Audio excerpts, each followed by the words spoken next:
Tech Talk with Matthew Dickerson. Matthew Dickerson. Tech Talk. Sit back and relax. It's time to talk technology. Hello, fellow navigators of the future. Pull out your virtual maps and digital sextants as we set sail, forging our way ahead into the great unknown. Under the captaincy of an imposing figure standing firm at the stern, gaze fixed unwaveringly at the horizon. It's Matthew Dickerson. Greetings, Matt. Oh, thank What's you. the weather forecast? Well, the weather Some clear forecast, skies ahead, I hope. very clear skies with a whole range of different bits coming in from the sides, I think. But I'm a bit excited this week because there's been an announcement by Tesla that caught me completely unawares. And when I say that, they've done this same thing in some places around the world, but in patches here and there. And I hadn't heard any news that was going to happen in Australia. But during the week, Tesla made an announcement and a little software change as well that I think will have more of an impact on the uptake of EVs in this country than any government decision so far. Which is probably good for Tesla in the long run. It probably is, but I actually spoke to Tesla during the week because I was a little bit confused and perplexed as to why they would do it. So let me go back a step. Tesla, when they first came out with their first Tesla car, they said, well, no one's going to buy this if they've got nowhere to charge it. So unsurprisingly, part of that whole process was to put in superchargers. So if you go back, they had their first sedan, the first Model S, you could buy on the 22nd of June 2012. And the first 6 superchargers or stations were announced and opened on the 24th of September 2012. So pretty much at the same time, a couple of months apart. And that early? That early, wow. yeah. Okay. And in Australia, 10th of December 2014, the first superchargers were opened, and that was the day after the first Model S's were delivered in Australia. So basically 2012 in America, 2014 for Australia. And one of the big things was if you wanted to buy an electric vehicle, well, it was obvious. You'd buy a Tesla because they had the charging infrastructure. And, of course, back in 2012 and 2014, there weren't many chargers, but they were building on that, and that was part of their whole concept. And those first Tesla Model S's had free lifetime supercharging. Whenever you own that car, forever and a day, you can just charge up at those superchargers for free. And I had one of those original Model S's that I could charge up lifetime for free, which you just didn't think about it. You just drove up to a supercharging station and started charging up. It was quite interesting.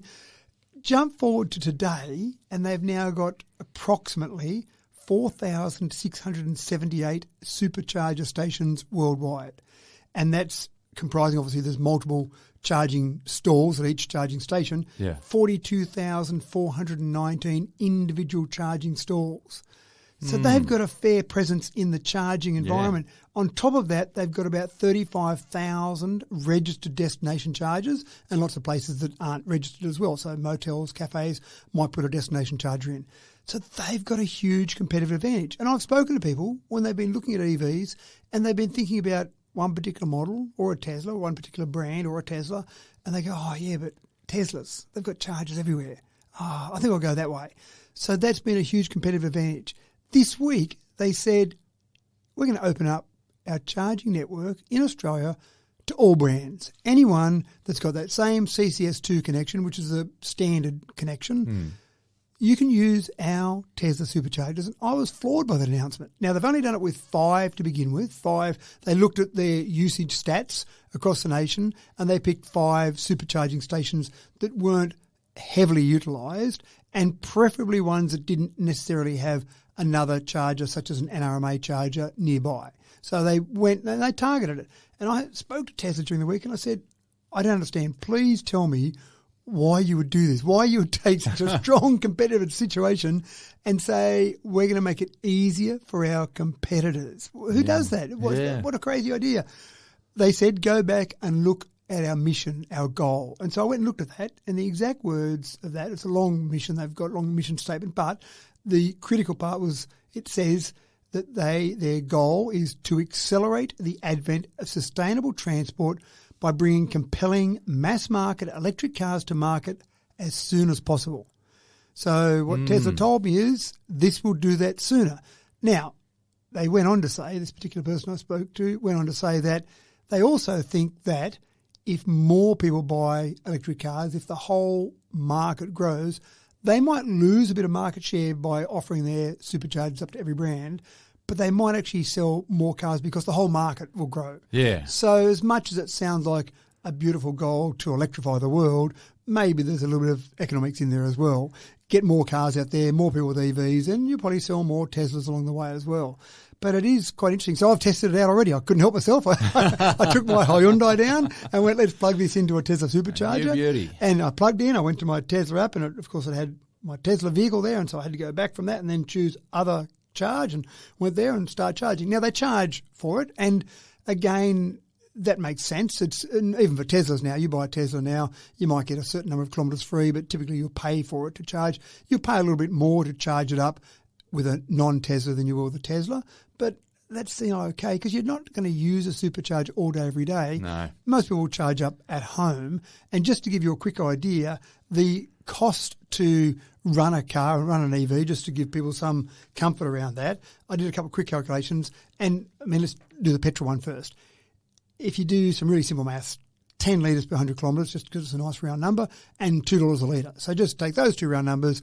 At that, you're going to pay about $20 per 100 kilometres. Okay, so now you do the calculations. If your car got 8 litres per 100 kilometres, then 2 times 8, 16 per 100 kilometres, $16 per 100 kilometres. A Tesla, if you charge, or this is most EVs, most of them are around about 16 kilowatt hours per 100 kilometres. Some are a bit better than that, some are a bit worse, but just take a bit of an average there in the middle. 16 kilowatt hours per 100 kilometres. And if you charge up with off-peak electricity, you can normally get pretty close to 10 cents per kilowatt hour, maybe 12, but say 10 cents, that's $1.60 per 100 kilometres. So not too bad. Now, that's where you'll mostly charge up. Most people charge up at home. NRMA charges, they're free. So it's going to cost you $0 per 100 kilometres. I can do those maths pretty easy. If you then went to a Tesla supercharger, you'll pay 66 cents per kilowatt hour. So that costs you $10.56 per 100 kilometres. Still better than $16 per 100 kilometres. Yeah. And again, you'll only do that when you're on a trip. So you might drive it around your normal commute, your normal daily commute, back to your home, etc., on a regular basis. And every now and again you go on a trip and you might pay a little bit more for that. But that's a bit of a once-off or an irregular concept. So I'm a bit excited by that. I think that will accelerate the uptake because, as you say, there's just one less reason not to change over now, and that's exactly right. There is one less reason. That's exactly what I was just about to say. Sorry, I've stolen the words from you now. No, that's right. If you haven't thought about getting an EV already, or if you don't have one already, it's got to make you start thinking about it, surely. Yeah. And the reasons just keep on coming. Exactly right. Anyway, that's my little bit of excitement over for the time being. I'll go back to being captain now. Okay, folks, let's get rolling on with this week's show. Now, if diamonds are forever, then how about this? Virtual diamonds must be, well, virtually forever? Surely, at the very least. Famous jewellery merchants Cartier are trying out a clever marketing tool, and VR is all set to become a girl's best friend. I like this, Matt. Where can I go to get one? Well, this is actually a really clever concept in still combining the physical shopping experience with some VR. A lot of VR stuff, they talk about trying on clothes at home and doing that in a virtual environment. Take a photo of yourself with underwear on, for example, and then add some clothes to it as you go and the sizing will be right. And that's all done in the privacy of your own home. It must be expensive to stock a jewellery shop. If you're going to have the jewellery that is the nice jewellery that you want to get people excited about, even though they may not buy those particular items, you still want to have the expensive stuff, the stuff that's worth $10,000, $20,000, $50,000, $100,000. You don't have to have a lot of that jewellery, and it's not very big to start to add up to a large amount of stock sitting on the showroom floor, hence why you go into some of these shops and they have security guards standing at the front door and everything's under lock and key. So what Cartier have come up with is a concept where they don't want to have the extremely expensive jewellery in all of their shops, but they still want you to experience that. So they've created VR that is very customised, very personalised, and as real as possible. And I watched a couple of videos on this.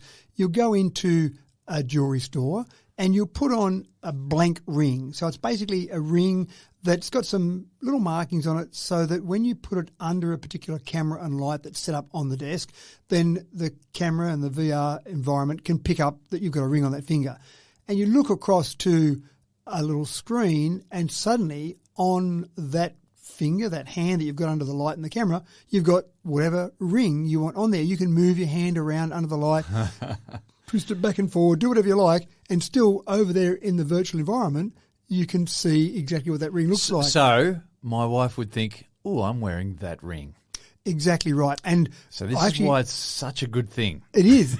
You're right from a retailing perspective, maybe, but maybe not from a well, if she can just carry this around with her all day, every day. Okay, I see where you're going. It's all about her perception.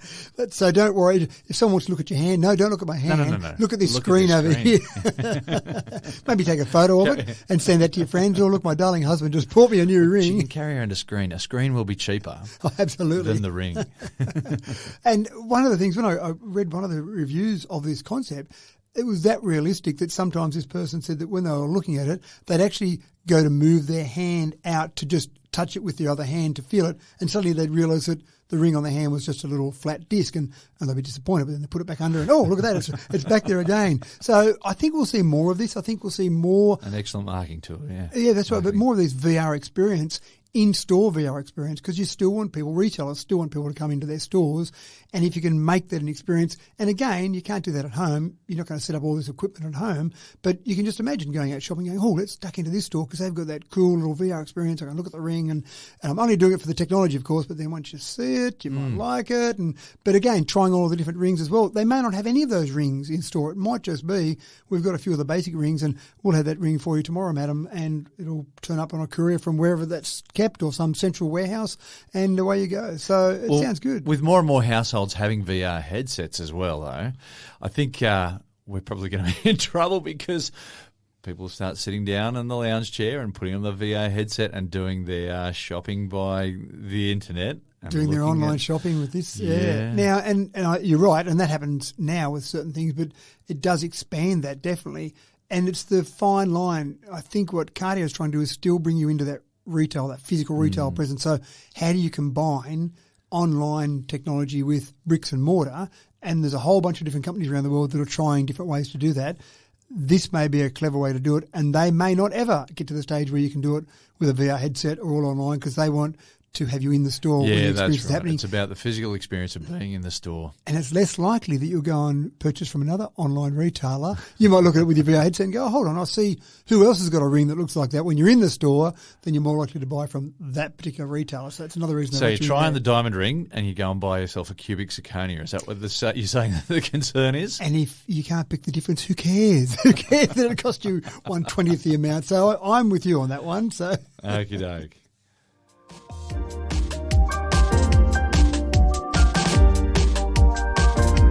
It's the Wacky Races, folks, 2023 style. But there's no Penelope pit stop or anthill mob here. And the first prize will go to the team who can convert a diesel engine to run on hydrogen. Matt, the stakes are high because the patent on this thing is going to be worth a penny prettier than the delectable Miss Pitstop herself, if you don't mind me making a metaphorical mash of that intro. So Penelope was obviously your favourite on Wacky Races. She was the biz. And what I love about this story is that it's being done here at the University of New South Wales, as where all the research is being undertaken and where the test rig is sitting at the moment. Our challenge in this nation is to keep it here and make sure the patent application is here and the royalties flow through to here. But sometimes that doesn't always happen. But converting diesel to hydrogen, that's amazing. It is amazing. And one of the things that I don't know the answer to, I'm going to speculate, but I haven't been able to find the definitive answer, is they're at the point where they're getting this hybrid mix of hydrogen and diesel in a diesel engine, around about 85 to say 90% hydrogen and 10 to 15% diesel. And I'm intrigued as to why they still need the diesel in there. And I've got one, as a speculation, one almost guess that I'm going to have about it all. But the concept here is that you've got a lot of diesel engines in a lot of industry. So take a mine, for example. You've got equipment in the mine that is worth literally each one millions of dollars. To say, for example, we're going to go net zero with what you're pulling out of the ground there at mine. So you've got to replace all your trucks with hydrogen trucks or EVs, whatever it might be.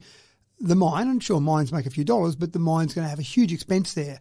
If someone, University of New South Wales in this case, if someone can come up with a way to spend dramatically less money, convert that engine to take hydrogen diesel mix in this case, and then keep running with a dramatically reduced CO2 output, then that's going to be a huge bonus. So I think of heavy haulage trucks, I think of trucks that are running across Australia, ones that are less likely to be EV and ones that will go eventually to that hydrogen scenario, getting that crossover, getting it to be hydrogen in the short term or a hybrid hydrogen diesel sounds like a really exciting thing. I can see, again, if you had the patent for that, you started having manufacturers for that, there would be some nice royalties flowing into someone. One of the reasons that I think that, and I can't find any definite information on this, but one of the reasons I think that they still have a bit of diesel in there is, of course, a diesel engine doesn't have spark plug. So you're relying on a diesel engine for the diesel, and forget the hydrogen hybrid, the diesel to be compressed to the point that it self-ignites. Now, whether they've been able to get hydrogen to do that or not, that was one of the reasons I thought maybe they're keeping just a small amount of of diesel in there to still ignite it. Once it ignites, it burns the rest of that hydrogen that's in the combustion chamber.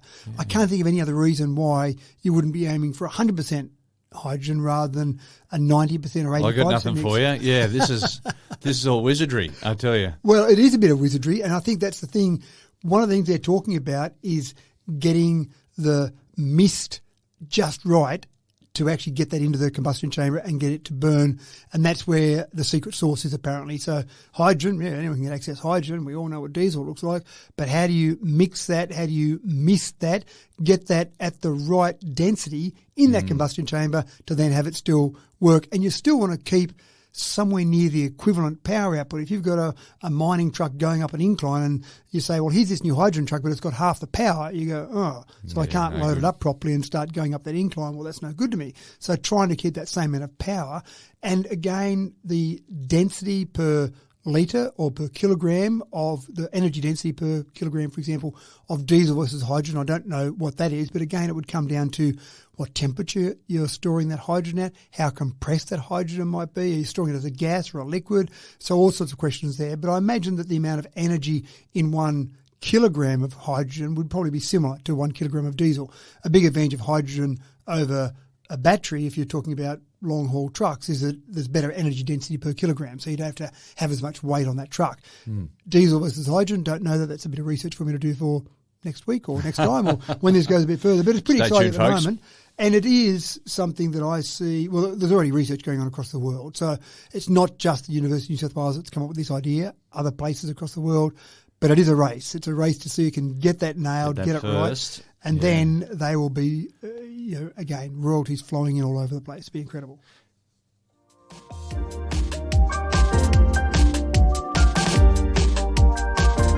Now, just how smart are your bathroom scales? Do they give you a BMI and a body fat estimate? Does it give you a reading on your heart rate? Well, that's very nice, but those tricks are getting a bit old hat these days.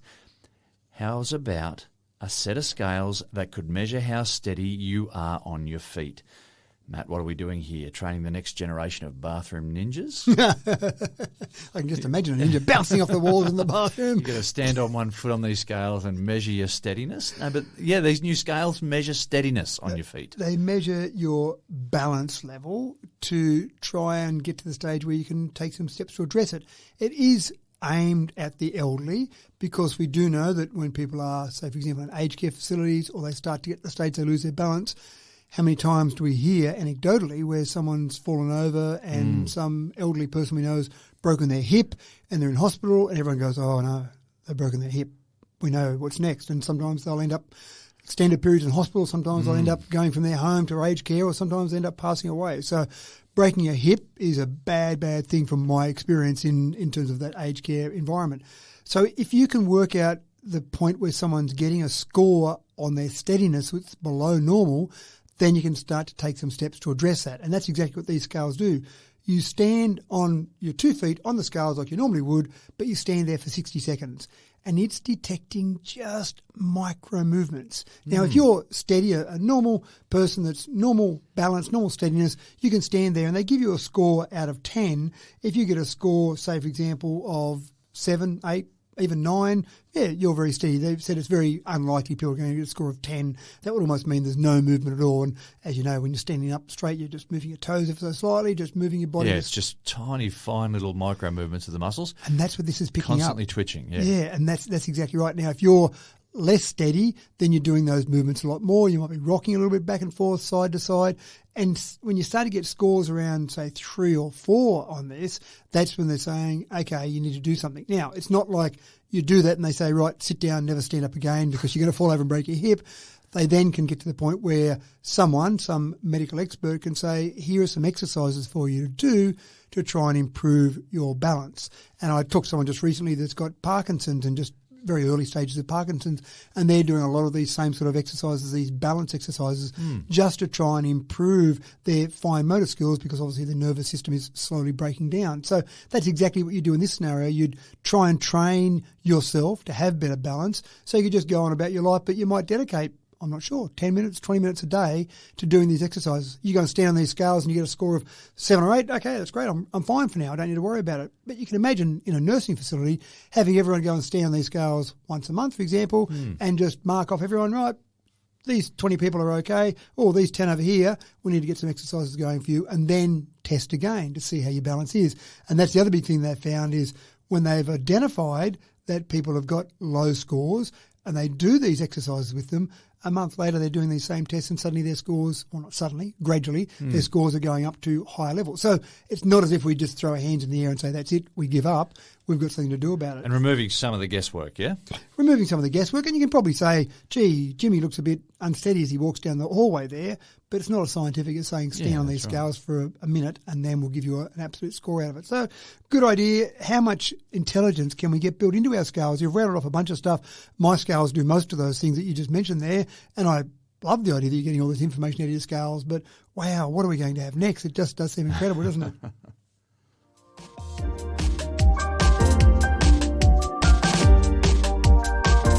Now, dirty solar panels are robbing you of the valuable solar energy that you could otherwise be harvesting, and I'm sure you'll agree that Australia does dusty rooftops fairly well. But getting up onto some roofs to clean solar panels is often quite tricky and potentially fraught with peril. In 2023, there's got to be a better way, Matt. If only there was some kind of innovation, something more than hoisting up a small child dressed as a 19th century chimney sweep. Tuppence to clean your solar panels, mister.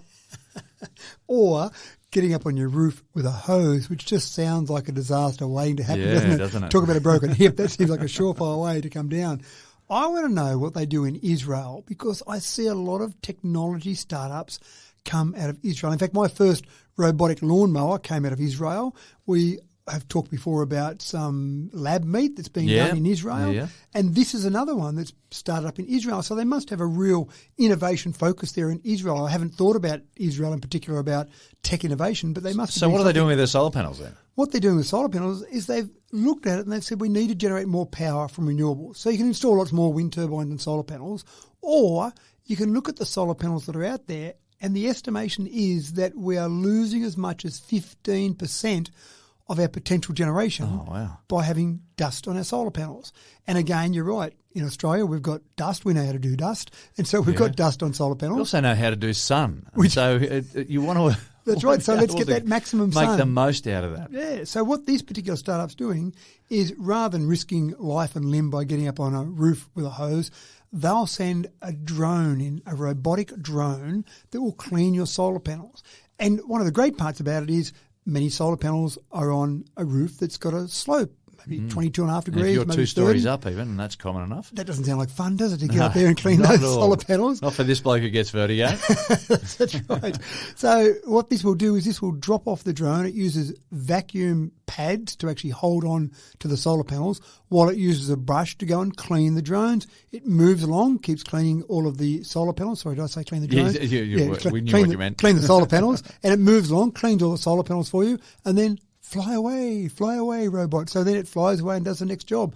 Obviously at the very much startup stage at this stage, but there will be a point in time where you'll just pull out your app and you'll say, gee, they look a bit dirty, or it's been 2 months since I've cleaned my panels. I'll order a drone to come and clean them, and at some point in the next, week, day, month, not sure, it'll come in and you'll hear something on your roof, and there's that robotic drone cleaning off your solar panels. Wow. And it goes away and does it, and you'll pay some small fee, but you'll get that money back in the extra electricity that you'll obviously generate by not losing that 15% that you might lose. Sounds good. Now, I've been to large-scale solar farms, and they'll sometimes, not always, they'll sometimes have rails across the top where they'll actually mount a device to go along and clean all the solar panels.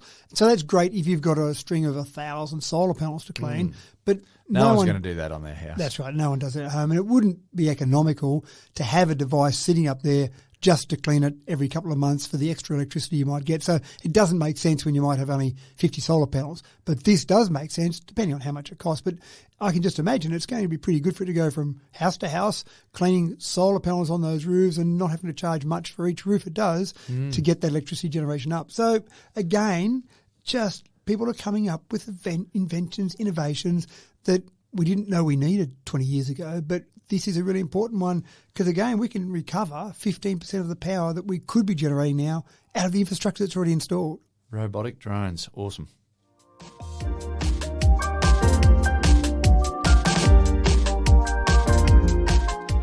And while we're on the subject of solar panels, here at Tech Talk, we're really interested in the innovative places that people think to stick them. And coming in at clever option for solar panels number 26, Matt. This is a great idea. Why not take those ugly, horrific, terrible-looking solar panels and put them over those ugly, terrible, horrific-looking parking lots? Who could complain about that? Covering up a parking lot with solar panels sounds like it makes sense. And this is important because in the US last year, at least 75 large solar projects were vetoed, mainly based around complaints from people that lived near them because they didn't want those big ugly solar panels. In the UK, 23 solar panels were rejected, or not solar panels, 23 solar panel projects were rejected last year across the UK, again, based on the same thing. So France has said, you know what, we're going to make you put solar panels over parking lots because, again... Just vast amounts of space there, and if you, to put a roof on top of them. Now, there are some parking stations that don't have a roof on their upper floor, but, you know, how hard is it to throw a roof on to hold up some solar panels? That's right. And the other good thing is I think it'd be good from a customer perspective. If I'm parking my car at a parking lot, well... let's put it under a shade. Yeah. I don't care if it's solar panel or just shade cloth, but it's under shade, so that makes a lot of sense to me. Anyone who's done Christmas shopping in the summer here in Australia knows how good it is to park your car in the shade. Exactly right. So the French Senate has approved a bill requiring any parking lot with more than 80 spaces to be half covered. So at least half of it. Now, again, if you're going to put half covering, you might as well just go all the way. You're probably going to get the money back pretty quickly with the electricity you'll generate. So that comes into effect later this year.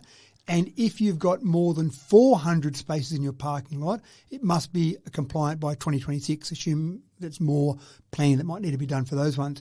I don't know what they'll give in terms of a retrospective look to some of these. So in other words, if you've got a parking lot now that's more than 400 spaces, will you have to be compliant by 2030, for example? This applies to new parking lots at this stage, but it would make sense to put the laws in place and say, well, you've got to do it backwards. And again, I just can't see people going, well, there was lovely black bitumen there before, and now you've got solar panels. What about all our lovely cement? Yes, concrete. The other good thing about it is it's probably going to be giving you electricity closer to where you need it because you don't have a parking lot with 400 spots out in the bush somewhere. You have that normally in a city where you've got electricity being used. So a couple of things there. I can see it being used obviously straight into the grid nearby, but I can also see some of these companies saying, well, we've got some electric vehicle chargers in our parking lot because that's the way to attract people to our parking lot, and we can charge for that electricity that will sell people there. So we might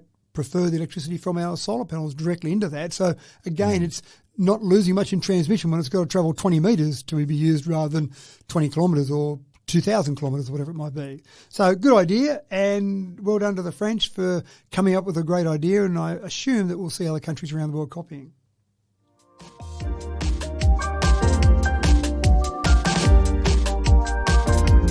Now, for those of you thinking that your internet speed of 100 megabits per second was pretty quick and neat and you're all chuffed with yourself, here's a public service announcement to let you know that you're falling well off the pace. The new standard is shifting upwards as 5 gigabytes per second is now out and available in the US.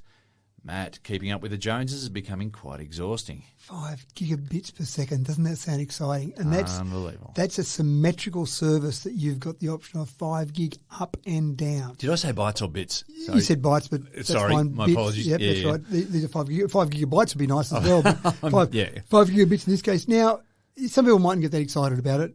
There was all that silly talk about 25 megabits per second being enough. But even when I upload this podcast, which is usually a file that's over 100 megs, and I go into my particular portal that I use and I say upload, and I've got a 1 gig connection, and it takes not that long, 15, 20 seconds, whatever. But a 5 gig connection, it could take me 4 or 5 seconds. Imagine the productivity gains I would have out of that alone, out of just one thing. But the problem is when you've got, in Australia where we've got still, say, fibre to the node, which might only have a maximum, say, in some places, 25 or, say, 50 megabits per second download speeds, then you sometimes go, that's fine. Other times you go, gee, I wouldn't mind a bit more speed. And upload, I think, is one of the big killers that not a lot of governments think about, understand, even know about. But getting 5 gig symmetrical speeds, it does make us look a little bit embarrassing, doesn't it? We seem to be slipping behind in a bit of technology, don't we? With our internet connections, with our electric vehicle infrastructure, with our electricity production. We need a bit of a shake-up here in Australia. I think we need a government to come along and say, we need to be a technology innovating country again. I think we were once upon a time, rather than a bunch of laggards. I feel a bit embarrassed at the moment. But yeah, and one of the problems, of course, is people going, well, you know, the 50 or 100 megabits per second, that's doing me fine right now. But as the needs in computing get higher and higher, you're going to feel like you're lagging further and further behind, and you're going to be getting more and more frustrated with the way things are running. Imagine how quick you could download your assignments from ChatGPT at 5 gigs per second. I mean, those students would have those assignments done. They'd get them done that day and say, to break out into hives. Mr. Reddy, can you give me another assessment? I've done that one already. But it does sound exciting. And again, from our perspective here in Australia, you want to see this happening around the world so that we do feel pressure on our NBN or our internet service providers to keep up, as you say, with the Joneses, to keep catching up. We got excited when we got NBN. We got excited when we got 100 megabits per second. Gigabit speed sounds great, but when we see 5 gigs as a standard sort of service, and it's not that expensive, US dollars, $155 a month. Now, I know most people aren't paying $155 US a month in Australia for their internet connection, but for 5 gigabits per second, that seems like a very cheap price to me. So anyway, bring it on over here as far as I'm concerned.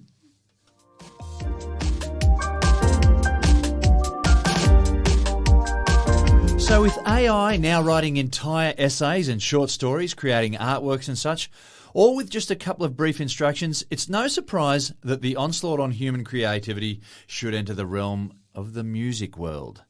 Matt, Google has some new AI that'll turn text into music now. And I do see those hives getting larger and larger. When we talk about AI, the more we talk about it. So I've got a couple of demos here I'm going to play you just to see what you think of them. Oh, really? Okay. So this first one is one that's called Rising Synth, but basically it's just one where, and again, these aren't one that anyone has actually produced. These are ones where they've been given text instructions to create some music. So enough of me talking. What I'm going to do is I'm going to play this first one for you. I won't play the whole thing. It's a 30-second clip, but I'll just play a little bit here.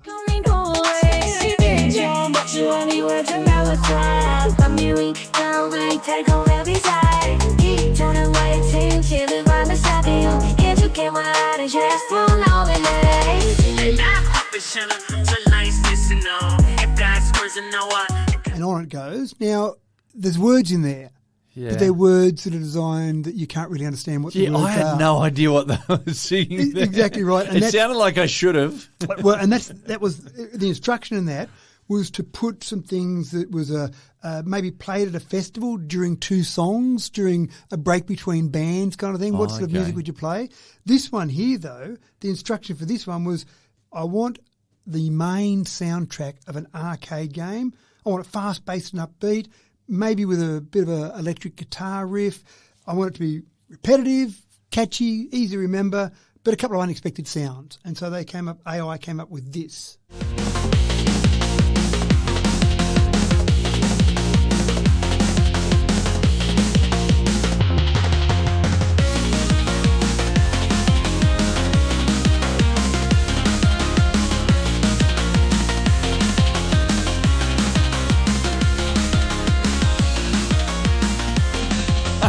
I'm currently now throwing myself back to Sonic the Hedgehog days. This little hedgehog catching rings and whatnot. That's exactly right. So that's what's incredible about that. There you have two pieces of music composed by AI. Someone typed in exactly the sort of instructions that I just described there, and then away it went, and a few seconds later, and both of those are only 30-second clips, but away it went, and there's your music composed and done. So it sounds incredibly scary. Now, the only difference between this one, or there's lots of differences, I suppose, but the main difference between this one and ChatGPT that we've talked about before is that you can't go and ask for some music on this one. This is Google showing off its AI, and it is shown when you go and look at this particular site. Here are the instructions we gave it, and this is what it came up with. You can't go and ask for a piece of music, and I think they're probably worried about suddenly the top 10 on the Billboard top 100 hits being taken up by AI-composed music or something. So you can't go and ask for your own music to be composed, but it's got probably 40 or 50 examples there, exactly as I've shown there, where it's got an instruction and then AI has gone and composed that music. Now, we'll talk a little bit more. So we're not going to see all our top artists in Australia with pitchforks and burning torches heading for the Google offices at all. Well, maybe, because this is version 1. How is it going to look and sound and feel and operate by version 10? How long before we get to version 10? So this one's called, if you want to go and look it up, go and look up Music LM. LM is in uppercase for whatever reason, but I'm sure you wouldn't need to put that in if you go and Google it. And you'll look at all these different clips. There's longer clips in there, there's shorter clips, whole range of different music. But it's pretty mind-blowing and scary to be able to go and do that. Now, I think some people do use this sort of thing where they'll say, I want to get a bit of a feel for the type of music. Say that arcade example. I might just get a few samples to get a bit of a feel for what my client might want. And then they produce 5 samples almost instantly. Let the client listen to those and they go, oh, no, I like number 3. Oh, good, right, we'll go and work on that and then compose it properly with that mood and feel. Or maybe they'll just be lazy and say, great, I'll just use that and give me a 3-minute version of that. Oh, wow. But it is, you're right, it's scary, it's incredible. What's going to happen when you combine this and then you look at the Dali artistic images that we've talked about before, where artists are going to have their pitchforks and storming the offices of any AI. And then we're going to talk a bit more in the next story about ChatGPT is going to come back and haunt you a bit more. It's just a crazy world out there at the moment with a whole range of different things happening with AI. Now, it's a bit of anxiety about the unknown. How's it going to end up? Yeah, that's right. And the next story, we'll get to the next story. We'll get to the next story. Because I want to talk a bit more about where's it going to end up in that one.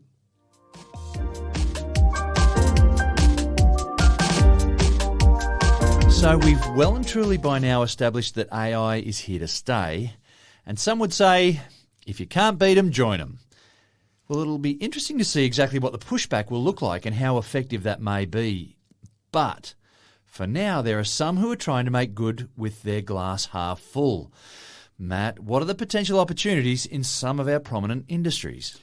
There are some industries where you would be looking to either change your job description or just go and get a new job altogether, because there are some things where just AI will do it. Just shrug it off. One of the things that some employers are saying is that we want our teachers, our educators, our university professors to start to use AI, use ChatGPT in their courses, because when they get out in the real world, they'll be using it.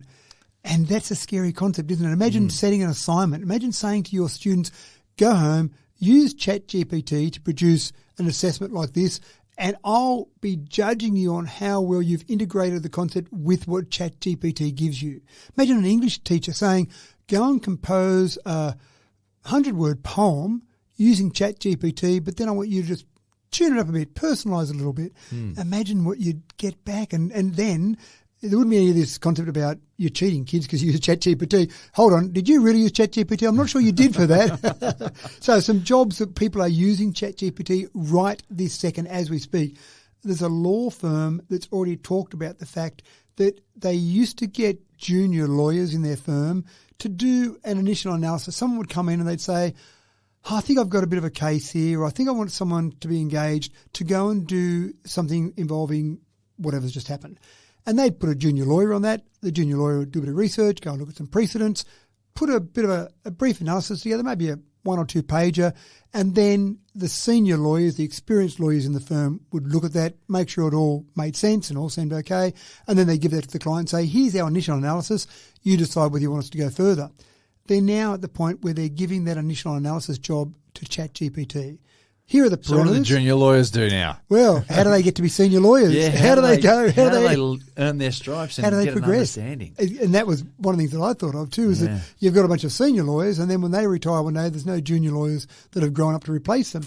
But they're saying that they can get this analysis instantly. It literally is type in the question, type in, I've got a case that involves, and away you go, put in the details, and then instantly it comes back, not 5 minutes, not an hour, not I've got to have a lunch break first. It comes back with that initial analysis. You know the grammar, the spelling's going to be right. You just have to make sure that it's picked up the right data, the right information, make sure it's used Australian law precedents, not American law precedents, whatever it might be.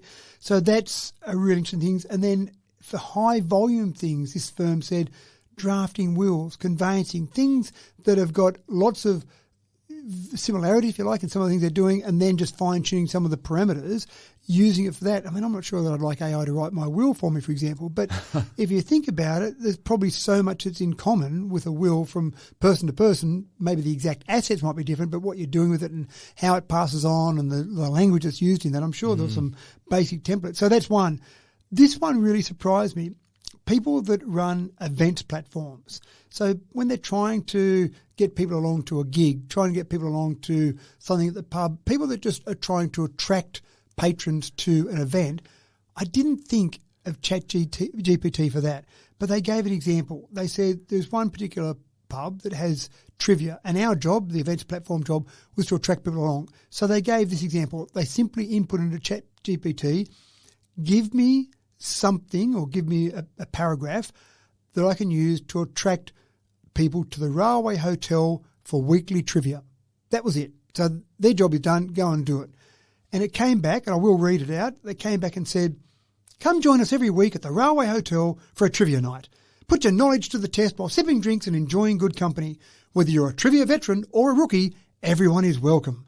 We'll provide the questions and you bring your sharpest wit and the most challenging answers. So come join us in a relaxing and friendly atmosphere and see who can come out on top. Now, that's probably half an hour work for someone to write that and get it right. It was a few milliseconds work for ChatGPT. And that's good enough in that form to put that straight up on the website to start attracting people along to your trivia night at the Railway Hotel. So that was quite fascinating. Software developers. And I actually got my son who's studying computer science at the moment at uni, and I said, can you give me an example of ChatGPT writing some code? And he said, sure. And he just gave a simple example using the language C or C++. Give me some code, and you could actually watch it writing the code as it went. So it didn't give it back to you instantly. It wrote the code, and I'm going along, and I remember a bit of C. I didn't do a lot of programming. He watched on the screen himself becoming quietly redundant. That's right. And, exactly and right. this futility of this course that he's doing now to go into an industry where... Should I worry about this last year of uni, Dad, or just go out now? But we're going along. An influencer. And I remember a bit of C, and obviously my son's more advanced at it because he's studying it as we speak, but we're just going along and he said, oh, no, that's probably a clumsy way to do that. There's a more efficient way to do that. Okay. But it would still work. Yeah. And so what programmers now are doing is they're using this, again, as we speak, to write some code and then fine-tune it. And then correcting it. Yeah. Rather than start from scratch, because it's pretty laborious to start from scratch and you might have a little syntax error here and there, and so you've got to run that and test it. And just imagine the time you'll save in writing that code initially and then go back and fine-tune it. And the last example, which, again, another one of my children, she's just finished her Masters in Architecture, and there's an architecture practice that doesn't use ChatGPT, but it's another similar technology called Midjourney. And what they do with that is they do initial designs to show their clients. So a client comes in and says, I want a new building. It's got to have this many staff in it. It's got to have this sort of open area. I've got this much floor space, all the parameters. They fill all that in, and this comes up with 5, 10, as many as they want, different designs. They'll look at them and go, I think these 3 or 4 are probably the best. They go back to the client 10 minutes later and say, right, here's what you wanted, and here are the options for us. Which way do you like? Oh, gee, I like the look of that one there, right? We'll go there. And then they'll still develop the specifications, make sure it adheres to the building code, make sure it will stay up when it's built, all those sort of things that an architect would do. But just that initial design to get you started down the path can be done by AI tools. So Matt, how long before Tech Talk with Matthew Dickerson is just done by AI? it is now. Oh. We don't exist anymore. Oh no, we've given away the secret. I can feel myself evaporating away. I feel like Back to the Future. Into the Matrix. Where when they fade in and out of the photograph as things would change, it's like we're suddenly going. Why is there this black cat in this room right now? So some of those jobs, that's just a bit of a snapshot. They were just some things that I could find fairly quickly on companies that are using AI right now. An exhaustive look at that would just produce so much more. It's a bit scary.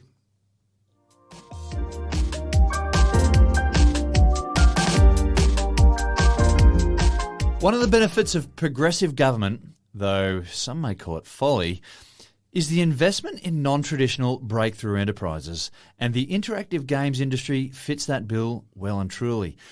The industry sagged a little here in Australia when the big dollars were pulled out about 10 years ago. But there's still quite a bit of money to be made in computer games today, and Australia has got some real potential. Am I right, Matt?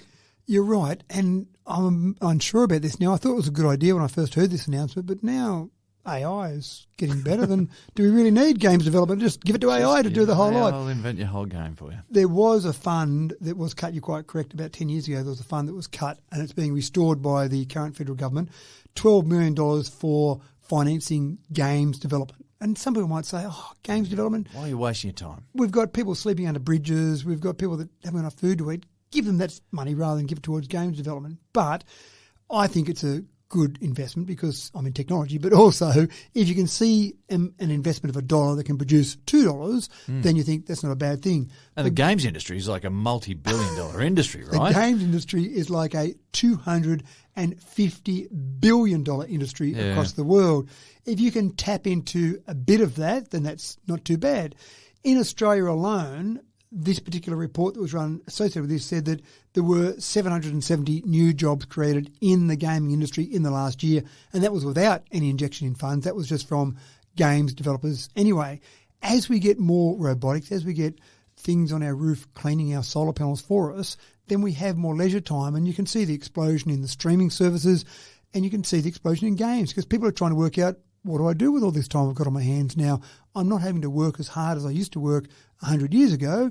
What do I do? And so games is one of those areas that I can see will keep growing, and obviously we want to be part of that. So the Interactive Games and Entertainment Association, which is the peak body in Australia, has obviously talked about this in very positive terms. It just gives the opportunity for some small companies in games development, gives the opportunity for any size company really, but if you can see that there's some money that can be invested to produce good outcomes. So if there's someone out there who's a young programmer thinking, well, maybe I can crack this industry, they might be trying to get a job with an industry, but they might have this great idea of their own. That might be enough for them to try and go out there and start working away and producing their own gaming company. Who knows? This could produce another gaming company that can be a worldwide phenomenon or just a small phenomenon. Who knows? It just can generate a fair bit of money for Australia. So it's a good idea, and sometimes it's worthwhile pouring a bit of money into some things to get a bit more out. Well, it's nice to see some innovation from the government. Yeah.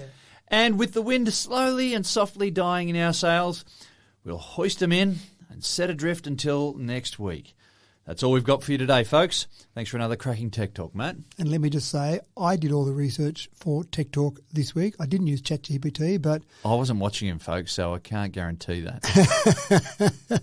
Should I use ChatGPT next week? Maybe I should come up with a concept where I sneak something in each week on ChatGPT. The whole episode is brought to you by ChatGPT. Yeah, no, it's fascinating. Now, with significant wedding anniversary coming up this year, I'm off to convince my wife that a virtual diamond is as good as the real thing. Wish me luck. Thanks for tuning in once again, folks. It's a pleasure bringing you Tech Talk each week, and we really appreciate you choosing us for those long car trips, or as a bit of educational background while you chip away at your chores, or for a bit of brain food while you kick back with a cuppa. Keep up your good work, folks, and we'll catch you in another week's time. I'm James Eddy, wishing you a fantastic week. We'll catch you again next time.